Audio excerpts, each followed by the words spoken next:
Hey guys, my name is Mysca and welcome to Overwatch Central. I'm gonna try to keep this very short, this little intro, as I have a lot to cover here. The main things I want to say is that I didn't actually play a lot of Overwatch for a few competitive seasons. I took a break, I didn't really play season 5 and 6 at all, to be honest. And then around halfway through season 7, I started playing a lot more again. Since then, I've grinded out maybe about 150 hours of solo queue in Overwatch and about 50 more that I've been with duo and trio queuing. I want to talk about my experience in the sort of platinum and diamond tier, mostly diamond, as I've done the climb from basically 3k back up to masters. When I started again though in December, I felt like I almost had to relearn a lot of the game though, and this is the experience I want to share, and how I had sort of a better time in solo queue and was able to fix a lot of my own mistakes and just get better at the game and have a better time on learning and playing heroes in solo queue. If you're in about platinum or diamond, this video is probably perfect for you. I don't really have any experience in gold and below, but this can definitely be useful for you too. To those of you who care about SR numbers, I went from about 2.8 or 2.9k rating to about 3750 in rating. Obviously I had a lot of previous experience in Overwatch and just sort of had to try and get back into the game, hence why I begun sort of again with dropping a little bit of rating. But I hope this video will be useful for those of you that are just looking to get better at the game and you're right around that sort of average skill to maybe sort of mid diamond and you're looking to get better in climb. Alright, I'm gonna try to keep all these tips very short, but I want to begin with just punishing mistakes. This is something that really does not happen a lot in plat,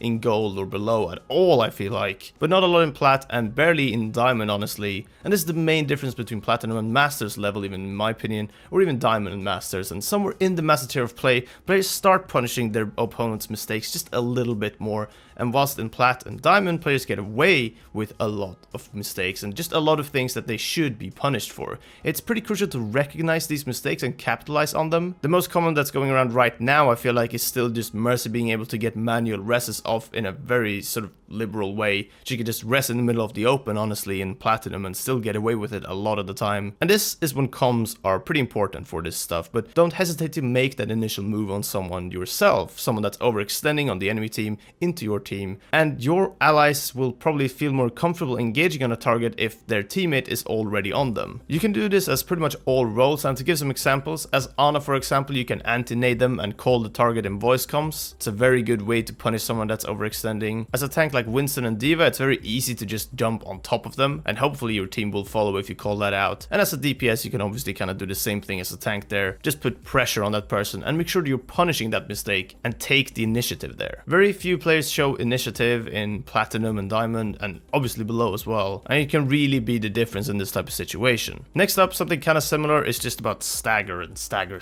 For some reason in platinum and most of diamond, honestly, defending teams are afraid to push out and stagger the enemy team's respawn. A defending team will win a fight over time and just have that objective and have the last two survivors of the enemy team try to retreat and get away back into the spawn to regroup with their team. And a lot of the time people don't go for these stagger kills, and you need to be going for these stagger kills together with your team and get them, because this is how you sort of extend your lead. When you win a fight and you have a few kills to clean up, you don't just back off and reset back in your positions because you feel like you won the fight and you're waiting for the next one. That's not really how you're supposed to play Overwatch. Communicate with your team and go for stagger kills, please. It's super frustrating to watch teams just throw away these sort of opportunities to capitalize and just pull ahead even more. There's no reason not to a lot of the time. Sure, if you're noticing that you start going for stagger kills and people aren't in voice chat and they're just not following up, it's gonna be really hard to actually punish the enemy in this way. But this is super important to actually climb and win more games, as there's so many games in this sort of 2.5k to 3.5k bracket where this just doesn't happen at all. If you're playing with a duo, this can be a bit easier, but in solo queue you just have to use your mic. If you don't have a mic, then please do get one, because you need one to actually do well in Overwatch. Alright, next up, watching your own games back and writing down mistakes is the best way to improve, in my opinion. Sometimes you don't even have to watch your own games to do this, and I have times where I even write stuff down mid-game where I'm dying and I'm respawning or something like that,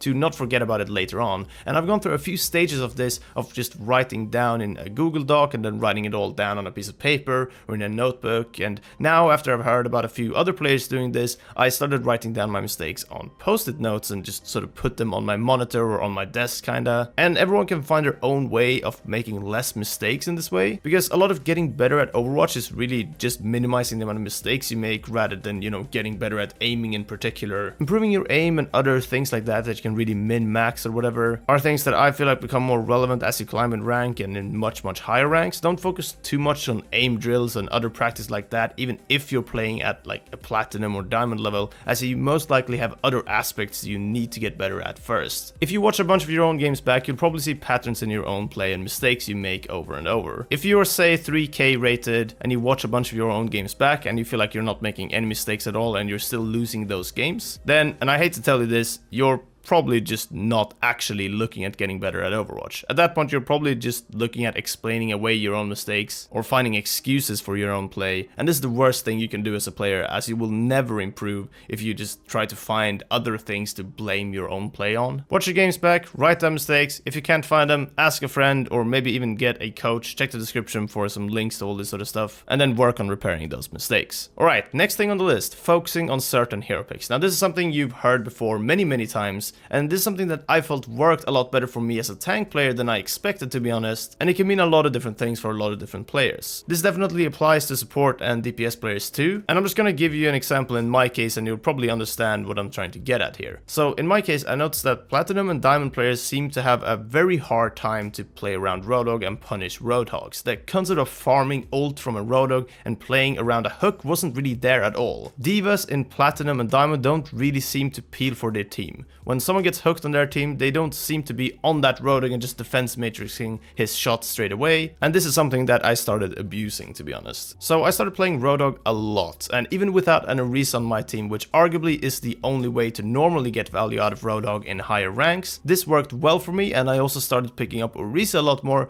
but mostly because it seemed like I ran into a lot of bad Orisa player on my enemy teams. So with both Roadhog and Orisa in kind of my hero pool and sort of expanding in that direction, I started playing them loads. This was towards the end of season 7, and then this season when I started up about 3.3 and 3.4k, around that type of SR, I just kept playing Roadhog loads, and even right now my Roadhog win rate is still very high because I played him from maybe 3.3 to about 3.5 or even 3.6. Sometimes I still play him, but not nearly as much as I used to, and I could just get so much value out of him in the type of diamond sort of SR bracket. I definitely recommend looking into your own play and looking into the heroes you play and your games and just seeing what seems to go unpunished a lot of the time, and then start playing those heroes, because that's definitely helped me climb a lot. Alright, next up, kind of a weird tip that might come off as a bit of a bad tip, honestly, but some games are just unwinnable. Just accept that and you'll not really get that feeling of dread after a bunch of borderline tilting games. If you feel like you have a tilting problem, then that's not something I'm gonna go over in this video in particular. A lot of people definitely do have tilt issues. I feel like a lot more people than kind of realize it. I feel like I definitely had, but not as much anymore. And when I say just some games are just unwinnable and you should just accept that, I'm not telling you to pick Torb on attack and not help your team out. But what I'm saying is that try to look at it as time in competitive play. Every time you go into competitive play, try to look at it as an opportunity to kind of improve and do something with your own play and get better at the game, rather than just a black or white win or loss kind of thing. The contrast shouldn't really be like that. Sometimes you can have losses where you felt like you had some really good moments and you felt happy with your play, but some games will be unwinnable. Just accept it, move on, go into the next game.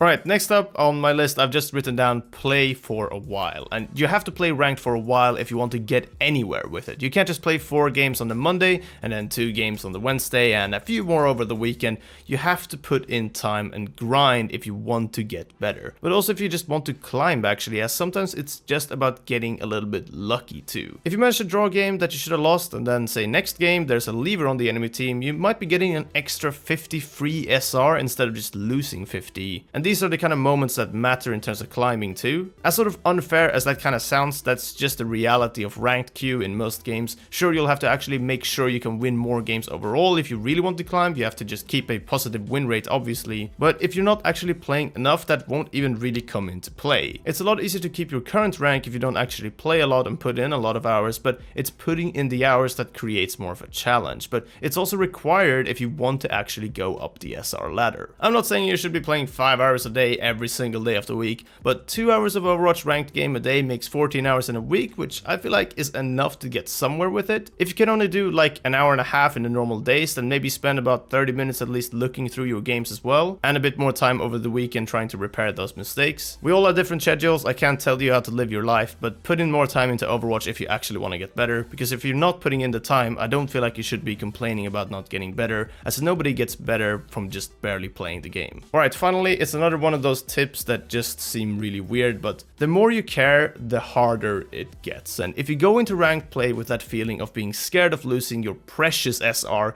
you'll just have a bad time overall. If you're so scared of losing that you don't want to really even play the game in the first place, you just shouldn't really play the game, or try to just get over that feeling entirely. Now, if you have a good game but you still lose, you won't really be focusing on the actual gameplay aspect of that game in this first mentioned case here. You'll just be focusing on the number on your screen after the match. If you have a bad game and you start losing SR, you can easily feel frustrated and tilted. I used to go into ranked sort of thinking, okay, today I'm gonna climb in SR, and that was my sole goal, and focused more on that goal of climbing in SR rather than just actually what would get me there. It sounds really cliche-ish or whatever you want to call it, but even if you would just get lucky and win a few games in a row, you'll most likely lose that SR afterwards anyway if your skill isn't up to par. Care less about ranked and more about Overwatch, and you won't get as frustrated. I know it sounds really weird, and it just kind of sounds like something I'd say to, you know, keep everyone in a positive sort of mood, but honestly it's true. If you care too much about losing, and especially if you show that in the games where you have throws and so on, your experience will just be a lot worse. Alright, that's it for the main tips of this video. However, I would like to take a moment to just sort of highlight the importance of coaching or reviewing your own gameplay or getting your gameplay reviewed.